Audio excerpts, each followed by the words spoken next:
What if Vegeta was sent to planet Vampa instead of Broly? That is the question of today's Dragon Ball fan manga.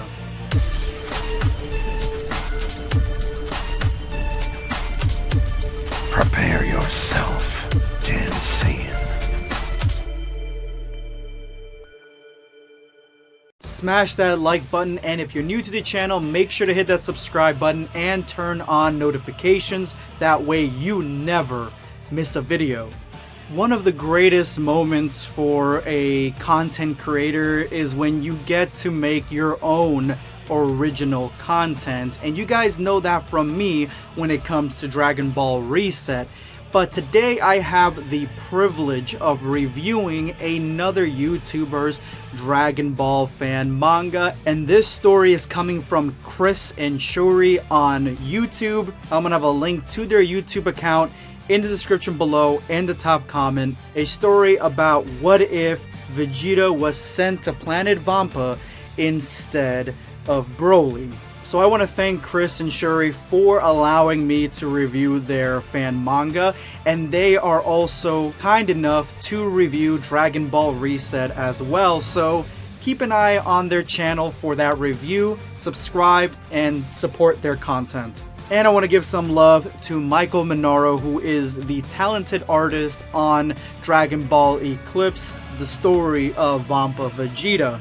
His Twitter is also going to be in the description below and the top comment. King Vegeta is absolutely pissed off, but not at any of his subjects. He is mad at his own bloodline. He is mad that Vegeta is weaker than the son his general just had, and this humiliation cannot stand. King Vegeta does the only thing that he can do, and he banishes his own son to a faraway, savage planetoid called Vampa, so that way his son can meet a quick and merciful death to the creatures of this planet. He has a plan to ensure that his bloodline, or the story of his bloodline, is as strong as it has ever been. So he summons his general Paragus to his throne room, only to kill him while his back is turned, landing a decisive blow and ending the story of the Paragus bloodline. The queen doesn't fully yet understand why her husband decided to kill their top general until King Vegeta tells her the entire plan. To her horror, and she absolutely protests.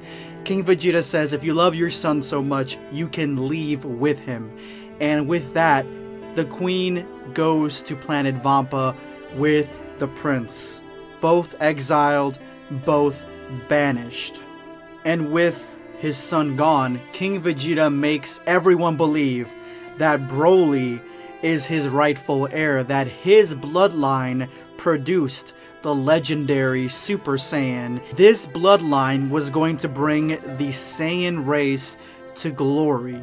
And as soon as Broly is able to, he is trained by the entire Saiyan elite, including one officer that has worked his way up the ranks called Bardock, who eventually becomes the king's new general, replacing Paragus. And one fateful day, Frieza demands that every Saiyan return back to planet Vegeta. To the confusion of most Saiyans, the king knew exactly what was going on, that soon Frieza would either destroy the planet from the sky or come down to the planet and invade it. But the one thing Frieza did not know is that Broly was on the planet, and that Broly himself had power at this point in time, at the age of 5, to completely obliterate the Frieza force, and that is exactly what ends up happening. With the death of Frieza, the Saiyan race turns itself into a mighty kingdom and opens up a new golden age for all Saiyans, and they have only Broly to thank, and the populace loves him and fears him at the same time. As Bardock is the only one training Broly, he begins to dig deeper and deeper into the mystery of Broly, why he's got zero resemblance to King Vegeta, why Paragus ended up dying on a mission and his son ended up dying in an accident. The Queen and Prince Vegeta all died in mysterious ways. It all seems extremely strange to someone like Bardock, who always likes to dig a little deeper and is extremely skeptical about almost anything. Meanwhile, on planet Vampa, the Queen tries her hardest to protect Vegeta from the savage creatures, even teaching him little techniques and abilities here and there, trying to train him to at least face the monsters on the planet.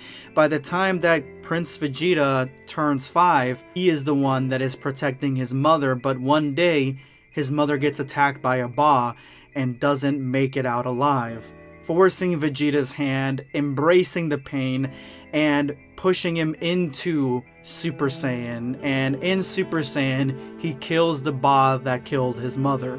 Many years later, the Saiyan race is close to an empire as the Frieza Force was conquering planets throughout the solar systems, but King Vegeta forbids expedition into the southernmost galaxy, and this piques Bardock's interest, and he wants to look a little deeper into exactly what's going on in the South Galaxy. One day, Bardock makes the king believe that he is going to plant a yard drag for negotiations, when in fact he is going to delve deep into the southmost galaxy, trying to find out why King Vegeta doesn't want any expeditions here and what exactly he is trying to hide. And he finds a little yellow planetoid that seems to be harboring some life, and there are some strange power levels coming from this planet. So as he lands on planet Vampa and breathes in the toxic air, he looks around trying to get his bearings when he is attacked by the banished Prince Vegeta. Thank you guys so much for watching the video, and yes, there is going to be a part 2 and a part 3 for this story, for this Dragon Ball fan manga, so make sure you're here tomorrow for the next part of the story. I can't wait to see exactly what Bardock counters a Super Saiyan Vegeta with, because at this point in time, Vegeta completely outclasses Bardock unless Bardock has gone into Super Saiyan himself, so it's going to be really interesting to see. I don't think that the fight is going to go on for too long, because Bardock more than likely is going to tell Vegeta that he is the rightful king and he is the rightful heir, and that he needs to go back and usurp King Vegeta, who had banished him, and defeat Broly. And if Broly hasn't become a Super Saiyan, then Vegeta may have a real shot to just disintegrate him. But let's see what happens in the next chapter. Again, make sure to subscribe to the creator on YouTube and support his channel, another Dragon Ball fan manga content creator. And if you made it to this point of the video, you are now part of the hashtag end of video squad. Thank you guys so much for all your support. Make sure to drop that comment with that hashtag for a chance to be featured in my next video. Today, I'm going to be responding to 4 Ooks. Goji really knows how to give off that manga Boo arc feel. Yes, Goji's art makes this Dragon Ball fan manga a completely unique and authentic feeling experience. You can feel the grit to it, you can feel the energy, the intensity, the rawness. It just feels like nothing we've ever seen before, especially from the Dragon Ball fan manga side. I don't think I've ever seen art like that. So that is the reason that Goji Ball is the main artist for Dragon Ball Reset, and I expect big things from him in the future when it comes to the remainder of the series and beyond. Thank you so much for your comment. This is going to be BlackScape signing off. Take care, guys.